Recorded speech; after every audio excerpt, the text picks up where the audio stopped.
How about that hair? This is what I looked like early in my career as a financial advisor. And I didn't just have really big hair, I had big dreams about being an extraordinary advisor and big ideas about what it took to be one. And honestly, when I first started, I was really focusing just on having really great technical skills. I came from a family where education was super highly valued. So I thought, okay, if I get a lot of letters after my name and I'm really smart at what I do, I'll have lots of business. And very quickly, I realized there was people that I knew that weren't as smart as me, didn't have all the letters after their name, and they were making 3 times as much money as I was. So I had to figure out other ways to do my business. While I still think it's great to be technically good, of course, and bright and know what you're doing, your clients expect that. And what I realized was one of the most important things in being an extraordinary advisor is having extraordinary relationships. Of course, with your clients, so that they follow your good advice and they refer their friends. Extraordinary relationships with centers of influence. For me, it was a lot of CPAs and attorneys and therapists that would refer business to me. Extraordinary relationships with partners. I didn't have a Mark and Joe where I was. And you guys are really lucky to have that support in your business. Extraordinary relationships with wholesalers and sponsors. I mean, I was thinking back coming here today, I'm still talking to all the wholesalers that I did business with, which is pretty cool. I sold my practice about 5 years ago. And extraordinary relationships with your team. What I didn't realize was unique till I left my business is I never had an employee quit in 28 years of practice. I had a couple of people retire and I had to fire a couple of people. But I'm really proud of that. You know, what I experienced being at ConnectEd and a lot of other industry meetings was there's a lot of education and talk about practice management. This is the craft of being a great advisor. Of course, important. This is having good product knowledge, having good systems in your office, maybe good marketing strategies. But what I'm just starting to hear about is training on relationship management. And of course, this is important, and it's only becoming more and more and more important with AI and the competitive landscape that you're all facing. What I'm still not hearing a lot about is self-management. And what I realized way back then was there was something different about the advisors that were making much more money than I was and growing their practices, and it didn't come from all the technical skills. So I spent lots of money and lots of time working on things that I didn't learn in the industry that I believed and ultimately saw made me more effective. So this is what we're going to talk about today.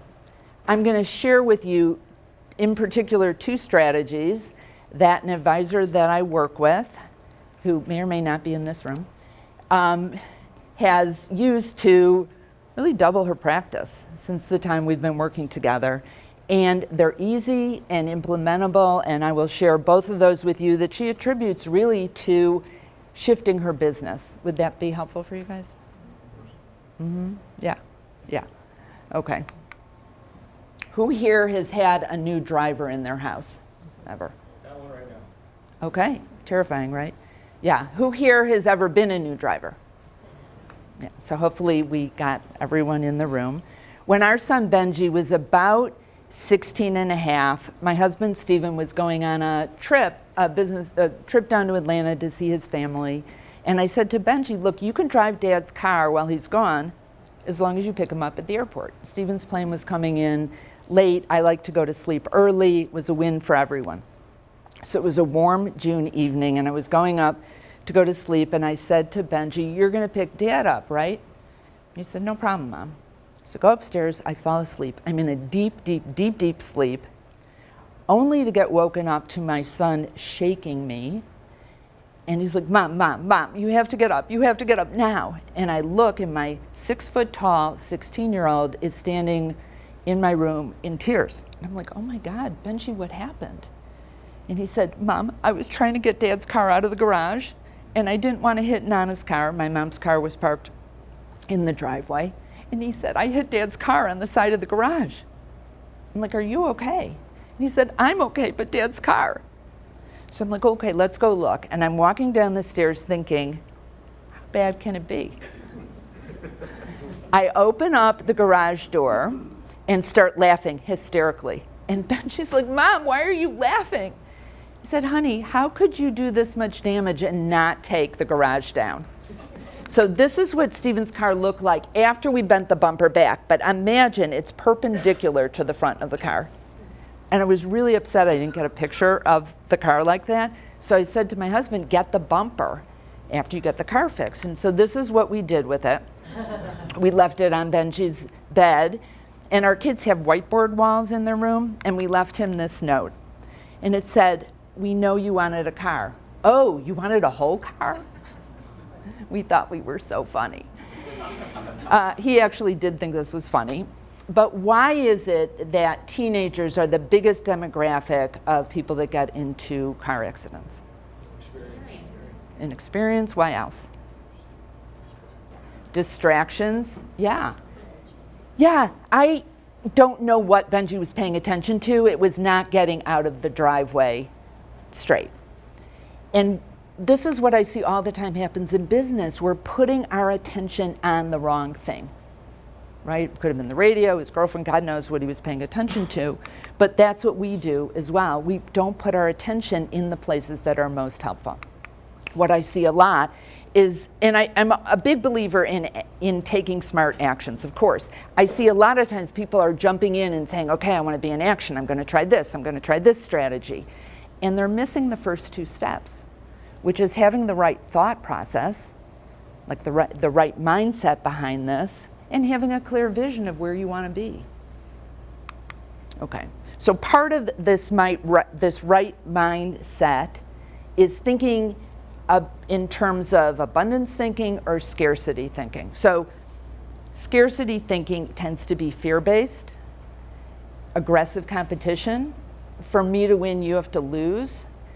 It is a lot of comparisons. This is a funny industry, right? You know how much people are making. When I was with FSC, I was looking at that list that came out every month where I fell on that list. And it could also be judginess, like someone you see is doing better and you're either judging them, well, like they're not being honest. Like that guy that was doing 3 times better than me when we first started working together, I was like, well, he's not that smart. He must be lying to his clients. Like, so that was my internal dialogue. Or we're judging ourselves. I did this for a long time. The first 10 years I was in practice, I was an average producer. And some of the things I'm going to share with you today are what put me into being a top producer with FSC. But it's that judging ourselves and being hard on ourselves. That is scarcity thinking. Abundance thinking is expansive. It is, there's more than enough to go around. It's collaborative. It's optimistic. Now, if we're looking at this chart, if we look at inaction versus action, if you have abundance thinking, but you're in inaction, that's where wishes live. Now, lots of goals start with wishes. That's cool. I have a question. How many of you here have ever thought about writing a book? And yeah, okay. And how many of you actually have a book? 2 of you of the people raising your hands, right? Well, now you have my book. Cool. That you've written yourself. So when I was working on my first book, Great with Money, our daughter Amy was little at the time. She's probably 7 or 8. And she said to me, Mommy, I know you're talking about writing a book. Are you ever going to have a book? If you ever want to get into action, have your 7-year-old call you out. And so maybe there's things you're thinking about doing and you just haven't gotten around to. It's not great to stay there for that long. Then there's inaction and scarcity thinking. For me, this is 2:32 in the morning when I start to think about things. These are worries. That you're worrying about something and you're not taking action. It might be anyone who was in business in 2008, like, oh my God, if we have another recession, like thinking through things like that. And yet you're not necessarily taking actions to make sure if that does happen, you're in the right place in your business. Action and scarcity thinking, this is when we're taking so much action because we're afraid of what's going to happen. And it's almost like we're running on a treadmill. Does anyone here know what another definition of want is besides like desire? It actually means lack. Lack, that you're lacking something. And I've seen over and over is when people are focusing on what they want, like I want this so badly, that they get more wanting versus having. I'm wanting, and it's that energy of kind of grasping for things. Being a left-hand quadrant person, this is where wonderful lives, when you have good abundance thinking and you're in action. Another way I find helpful to think about this is going with the current or against the current. So my husband, Stephen, about 5 years ago did an Ironman competition. Any triathletes in here? Yeah. Okay, have you done an Ironman? 5? Man, oh man. Okay, for you guys don't realize how impressive that is, and you'll correct my numbers on this. The swim is 2.4 miles, something like that. The bike, 112. And then you run a marathon, okay? So when Stephen did his Ironman, he did it in Louisville, and he did really, really well for his age group in the swim. And part of the reason he did so well is they swim in the Ohio River, and he was swimming with the current. Going with abundance thinking, that is swimming with the current. It's just easier. Scarcity thinking is swimming against the current. It's hard. Can you make a lot of money and go against the current? You have scarcity thinking. Sure. It just sucks, right? Yeah, we all know people who are not necessarily nice to work for. Maybe they have a revolving door of team members that are with them. They're making a ton of money. They're jerks. People don't want to stay with them. And then there's the other people who do beautifully and just do it with more ease. And so that's the goal and what we're going to talk about today. I did mindfulness and emotional intelligence training with the program that started at Google.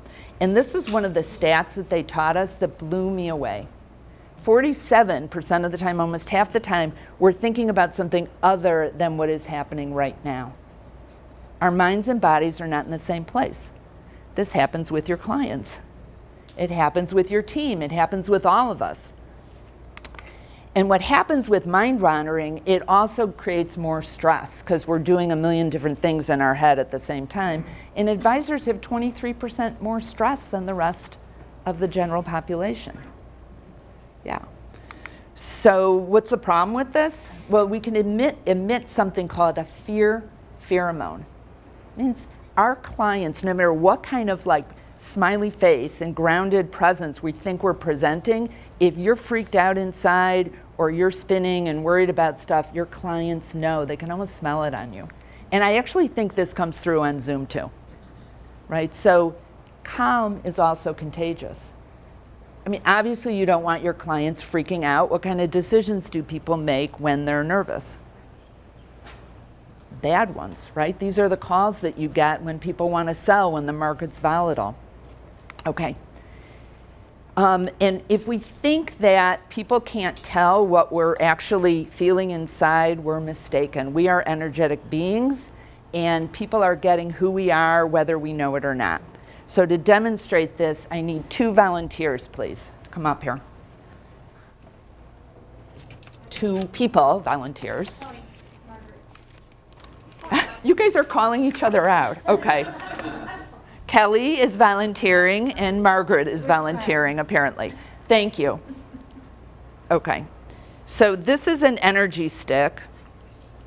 And when I hold both ends, it does that. When I take one end and put it on my jacket, nothing happens.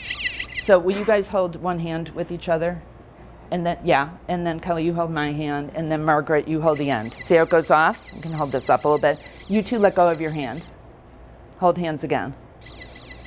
Let go. Yeah. So energy is flowing through us that we can't even see. Let's give them a round of applause. And what I will say for both of you, I actually know how to get in touch with both of you, but my book's coming out.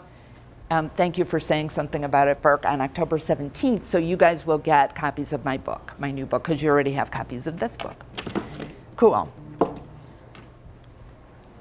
So how do we start to move our energy in more deliberate ways? Well, one way is through mindfulness. And one of the simplest definitions I know is being aware. Being aware, paying attention, noticing. That's it. That's all that being mindful is being in the present moment with kindness and without judgment and just noticing. So you all have been in this room all morning. I'd like you to look around and notice something or someone you have not noticed yet.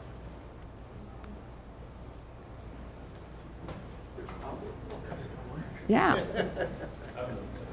It's fun to do this in your office or your home where you're in a lot, and quite often you'll notice like, oh, I forgot that painting was hanging on my wall or something else.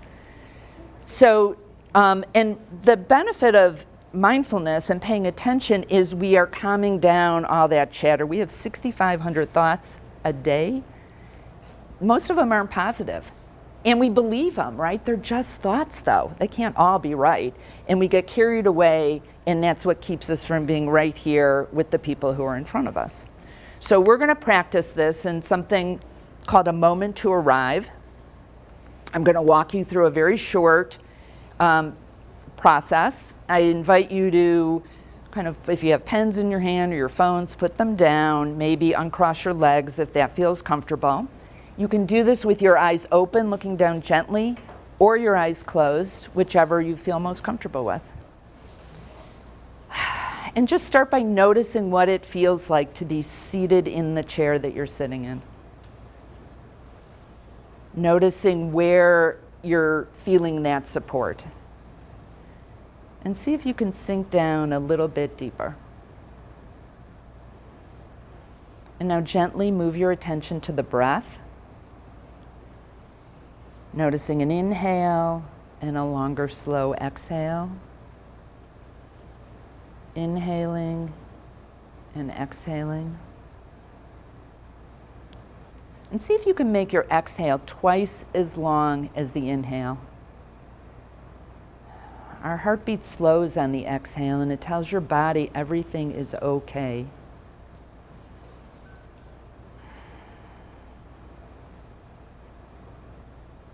We'll take 3 more breaths in this practice, and I'll walk you through these. On the first breath, we'll notice the breath. The second breath, relax the body. And on the third breath, silently ask what's important now. So first breath, notice the breath. Next breath, relax the body. And on this third breath, silently ask what's important now. When you're ready, you can gently open your eyes and bring your attention back. Now, that is one of the first things I'm going to share with you, those 3 breaths that advisors tell me make such a big difference for them. The first is noticing the breath, attention on the breath, relax the body, and then silently ask what's important now. You can do this in between client meetings, so you're not taking whatever happened right before into the next meeting with your client. You can do it from when you're transitioning into work to your home life.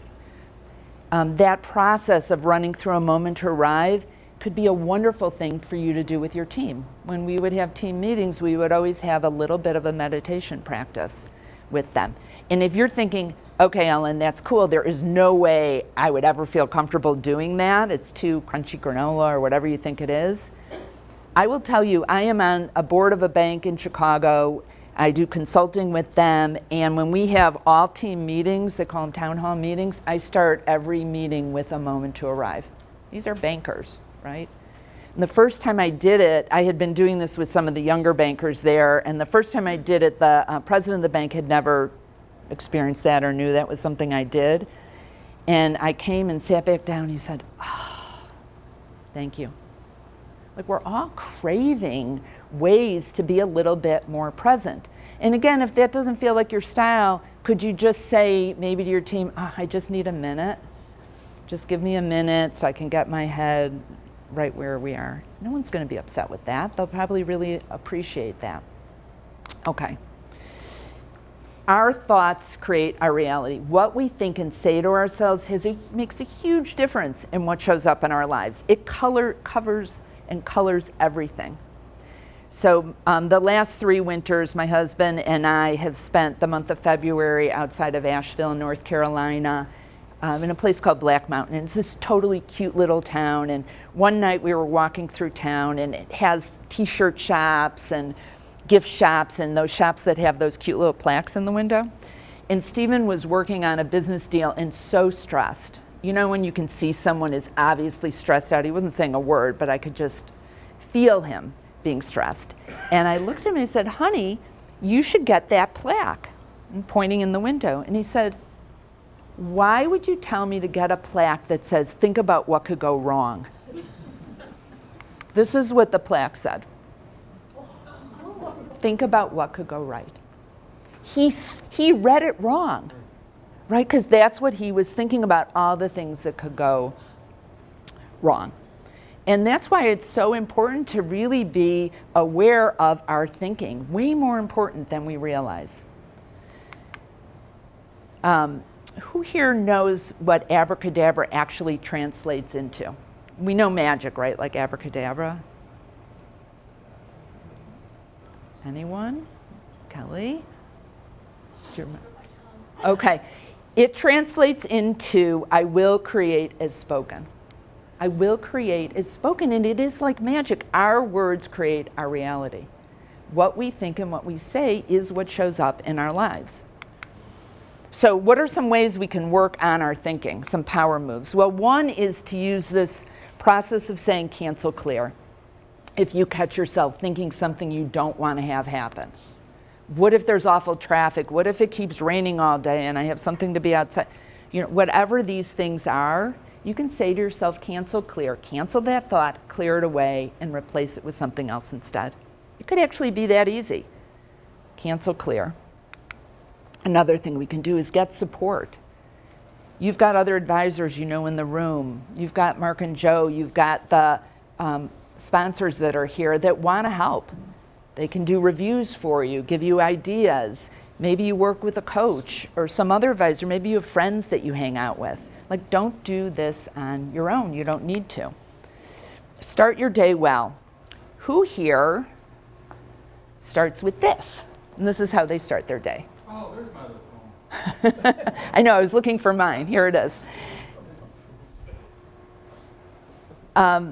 When you start by picking up your phone and looking at your emails, what happens? You get on somebody else's agenda. And you're missing that like really beautiful, juicy time at the first start of your day where your consciousness is able to really be programmed towards how you want your day to be. What if instead you said some really nice things to yourself, or even this is going to be a great day, or you think about what's up for you in that day. We're going to talk about visualization in a little bit. There was studies that have found that people that watch just 5 minutes of news in the morning are significantly less happy at the end of the day. You guys are laughing because it's not a big surprise, right? It doesn't make us happy to watch it. Now, I'm saying never turn on the news. No, but be very discerning. And do you need to turn it on the second you get out of bed? Is something really going to be that urgent? If it is, you'll hear about it, right? Offer self-compassion. I've noticed lately a lot of the people that I work with have been just hard on themselves, like beat themselves up for things that don't go right. And what they found through studies is that actually self-compassion is more effective than self-esteem in improving results. And what is self-compassion? That's like talking to yourself as if the most supportive friend or family member or someone in your life talks to you, right? But instead, we can be really, really hard on ourselves. Breathing or meditating. I used to use this as just like a giveaway, like, yeah, it'd be good to breathe and meditate. Well, of course, it's good to breathe. It would be important to meditate. When I look back, I think the one thing that I did for my business that made the biggest impact was to have a regular meditation practice. I know that sounds crazy, but I was able to be more present. I was able to find solutions to seemingly impossible situations. Like, stuff happens, right? People make mistakes. And you might think, oh, there's nothing around this. You might get mad at the whoever, your team. But I think there's always a solution to things. Who here has a regular meditation practice? Anyone? A couple people. Good for you. Yeah. There's really easy ways to start one. In a minute, I'm going to give you a link to find some resources for apps and books and podcasts. But a little mini meditation counts. You don't have to sit like I do every morning. I sit for at least 20 minutes in meditation. It can be a breath. So let's do it again. Well, I'll take a deep inhale and exhale. Little mini meditation. Could be just noticing, being present. There's a few of you that need to breathe a little more. Yeah, right? Deliberately, inhales and exhales. Give what you want to get. What we put out there, I believe, comes back to us, and we're going to talk about this in a little bit. Who here's heard of the reticular activating system? Anyone? Margaret? Okay, Kelly. So the reticular activating system is, the RAS, it's part of your brain. It's about the size of your little finger, the end of it, and it's at the base of your skull. And it helps us filter information. It tells us what's important. If I said to you, coming here today, what did you not pay attention to? Probably millions of things, right? We can't possibly pay attention to everything. So that's what the RAS does. It filters things for us. And we usually are pretty reactive with it. I mean, we've been taught things like if your name is Mike and someone says Mike, like all of a sudden it gets your attention, right? Anyone here ever had the experience of buying a new car and then all of a sudden, what car do you see on the highway? That exact same color. Were you trying to? No. We can be proactive with this as well. And this is where we're thinking about the things that we most want to have happen, and it helps to filter information. Athletes have known this for years, that this power of visualization is really, really powerful. So there was a study done, 30-day study of people doing free throws. And they had the participants in 3 different groups. The first group went into the gym and practiced for 30 minutes a day. The second group went into the gym, sat there and visualized doing free throws for 30 minutes a day, and the third group did nothing. So the first group, who actually practiced, had a 24% improvement in the 30 days. The second group that just pictured themselves making free throws had a 23% improvement. Almost the same results from the power of visualization. It's incredible. And the last group had no benefit, right? So let's try this. Let's try an example of this. You guys have been sitting a really long time. Everybody stand up.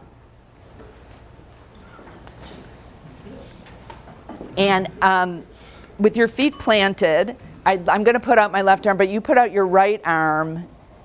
And in a moment, I'm going to ask you to spin to the right with your feet planted and just notice where on the wall, the window, wherever it is that you go. So go as far as you can, spin to the right, and notice where your finger's pointing. Okay, you got it?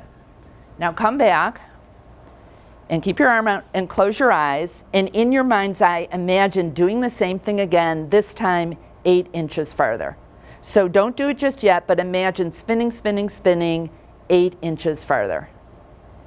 Okay, now with your eyes closed, and be careful not to smack your neighbor, go ahead and turn, spin, spin, spin, spin, spin, this time 8 inches farther. And when you're there, open your eyes. Carefully. Okay, were you farther? Yes. Yeah, okay, go ahead and sit down. So 20 seconds you've improved your results. And this doesn't just work with physical things, it can work with other things as well. I want to, is our sound plugged in, Mark? I want to show you a video of, hopefully the sound's on this. There we go. Well, I think we can start with relaxation techniques, putting your mind in a place where you can actually visualize effectively. I know when Michael was young, I gave his mom a book of progressive relaxation, and before he would go to bed at night, she would go in and read this progression of things to do, clench your fist, take you through you work through your whole body. And actually it got so good, she just opened the book, say 2 things, and he'd be asleep. And he got really good at relaxing. So once you can put yourself in a relaxed state, then I tell them it's like watching a movie. So it's essentially what it is. Sometimes it's like you're sitting in the stands watching yourself swim. And sometimes it's like you're in the water swimming. The key to visualization is, number one, it has to be very vivid. It has to be rehearsed many, many times. And the reason it works is because the brain cannot distinguish between something that's really vividly visualized and something that's real. So by the time Michael steps up on the block to swim a race in a World Championships or Olympic Games, he's swum that race hundreds of times in his mind before he gets up there. So then when he gets up, all he has to do is shut everything down and it goes on autopilot. His body automatically knows what to do. The brain just switches into what he's visualized. And that's what's really powerful about visualization. When I would visualize, it would be what you want it to be, what you don't want it to be, what it could be. Yeah. So it's like you're always ready for anything that comes your way. So it's like if I would have a suit rip, fine, I need another suit, put it up. You know, like any small thing that could go wrong, I'm ready for it.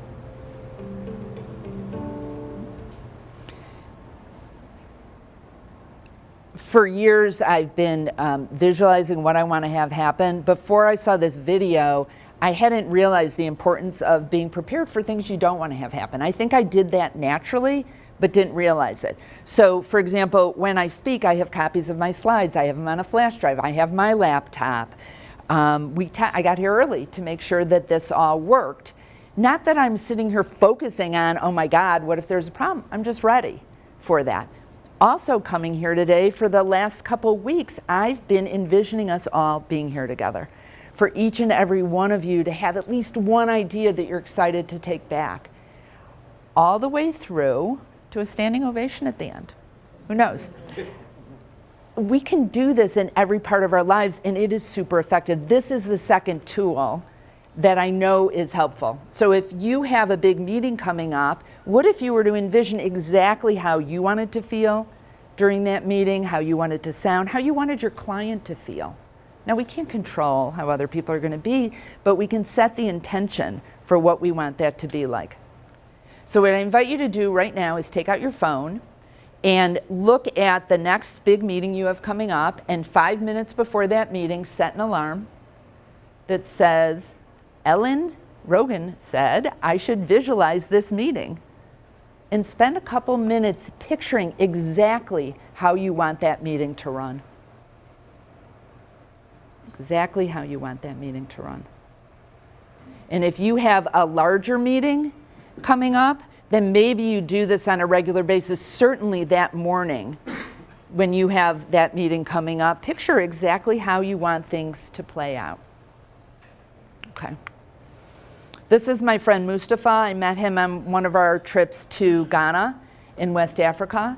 And Mustafa comes from a very, very disadvantaged area in an already poor area. And he said to me, Auntie Ellen, is it okay that I daydream? I'm like, well, everybody daydreams. What do you mean? He goes, well, ever since I was little, before I'd go to sleep, I'd picture myself graduating from university and how great I'd feel. And Mustafa had never known anyone that had gone to high school. He had no hopes of ever figuring out how he would have the money to go to university, but he just kept picturing that. Ended up, there was a scholarship fund. This is how I met him. He got a scholarship to high school, then to university, has graduated, is doing amazing things in his community now. So this process of visualization of a deliberate daydream, I call it, for Mustafa, I'm going to walk you through briefly, which is first to know what you want to have, right? And in a moment, I'm going to walk you through this activity. So if you can think of something, it can be little.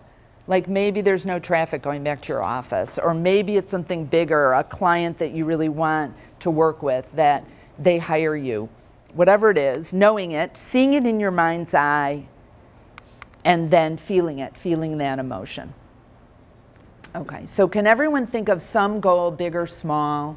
Maybe you're hoping they have really good dessert. Whatever it is. Can everyone here think of some goal they have? Okay, I'm going to walk you through this. And go ahead and, again, you can do this with your eyes opened or closed, whatever feels most comfortable.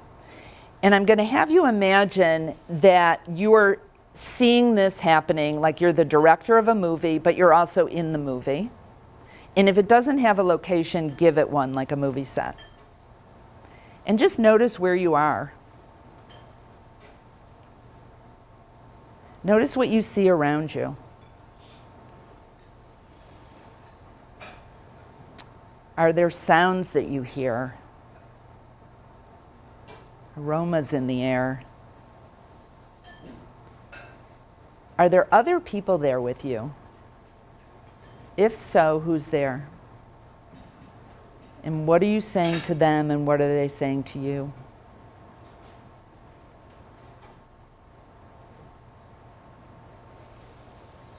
And now notice, as this is playing out in real time, how are you feeling?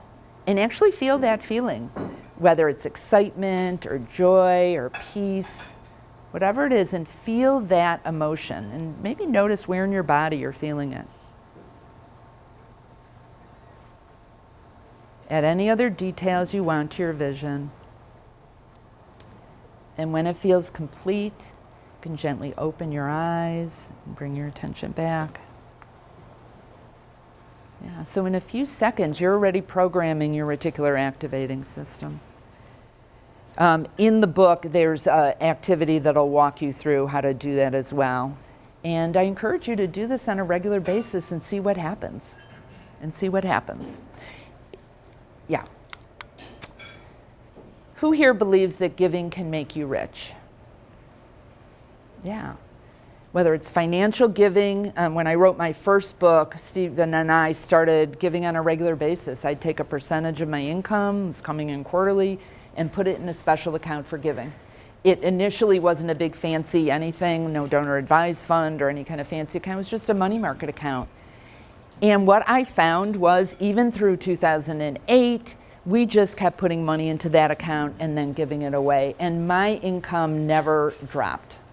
Didn't go up as much, but it never dropped throughout that entire time. And I think part of it was this, because I wasn't clinging on so tightly to what I had.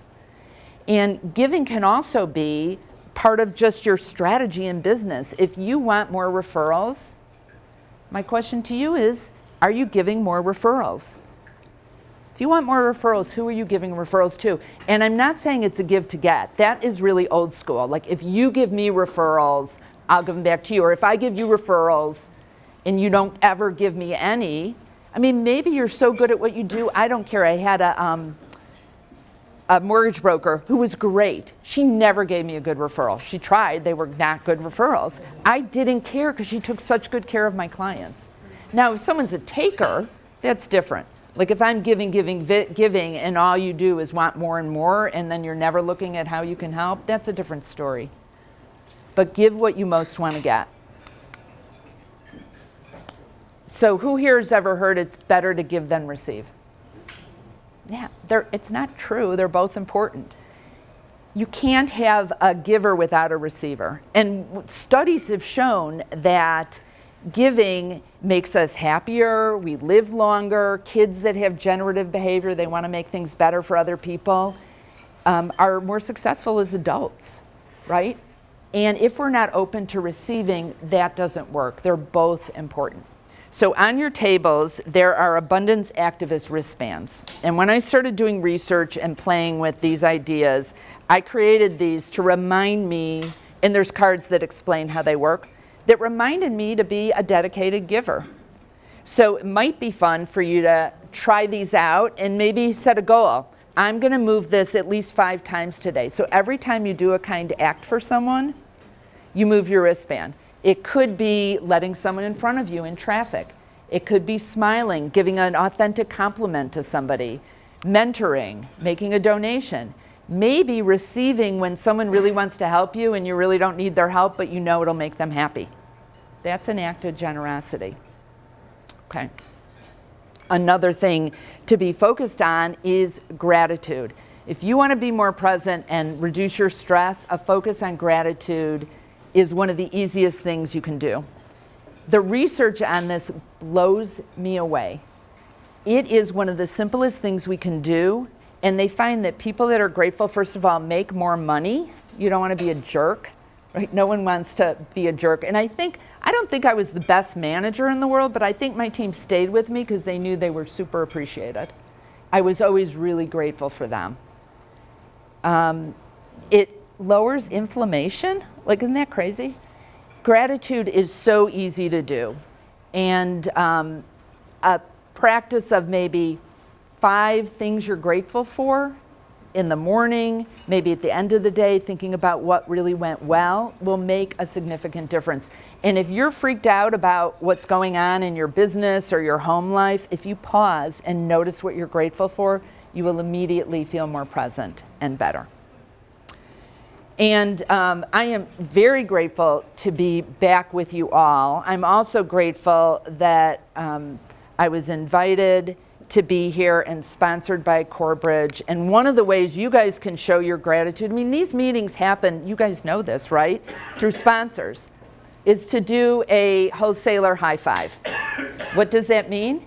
It means that you give the wholesalers, when they call your office, give them 5 minutes, say hi, and see if there's something they can help you with. They had great ideas that were being shared with you today, and it's easy to go, no, I'm good on annuities, or I'm good on whatever, anything else. But maybe there's some way they can help. John Sullivan and Burke Sennett were 2 wholesalers I worked with, and they were so great. They came in, they showed me how to make more money, and I encourage you to give them a chance, give all the wholesalers here a chance, okay? Wholesaler high five. You also learned a lot of ideas today. So I'd like you to think for a moment, what's one thing you're going to put into action? If it's from our time together, maybe it's like, okay, I'm going to try being an abundance activist and see what happens. I'm going to try this for a week and see if I'm really deliberate on my generosity. If something happens, you're doing it not with an expectation, but with an openness to something happening for you. Maybe it's that you're going to take some breaths every day or start your meditation practice again.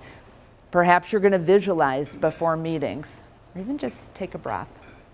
Okay? So think about one thing, because I know we've all been at a lot of meetings. There's notes and there's things you're going to do, and then you get back to your office and on to the next thing, right? Okay, so why did I sell my practice? I had the consultants who helped me in this process say, Ellen, you're making a lot of money. Why are you selling? And you're making a lot of money and you're not working that hard. Why are you selling? I'm like, you want to tell my clients that? Hey, I don't work that hard. I'm making a lot of money, right? And that, it felt inauthentic to me. I also knew that I wanted to have a bigger impact in the world. I love speaking with advisors because I realized if you guys are out there making a bigger impact for your clients, I have so much more leverage, right? And if I can help you just do even a little better, be a little bit more connected with your clients, I feel really good about that. And one of the main reasons is, you guys know the stats about the transfer of wealth that's going to happen. And we can look at this as like, what an opportunity. We need more advisors. That's so important. The way I look at it is, if just 10% of that money transferring was used for positive change, what could happen in the world? If just 10%. Every child on the planet could be fed and educated. Every person on the planet could be fed. Research for diseases like cancer and Alzheimer's would increase 1,000-fold. I mean, we have an opportunity to make such a big difference in the world, and that's why I'm so honored and pleased to be here with you all. So I will be here through lunch. I'd love to hear from you. Some of you may go, oh, Ellen, thank you so much for reminders. I know about this stuff. Some of you may be like, hey, I'm a technical person. This is not for me. That's okay. There's all different kinds of advisors that need to be in this industry. And some of you may be like, that's really interesting. I'd like to talk more about that. Find me. My wish for each and every one of you is a life of lavish abundance. And thank you so much.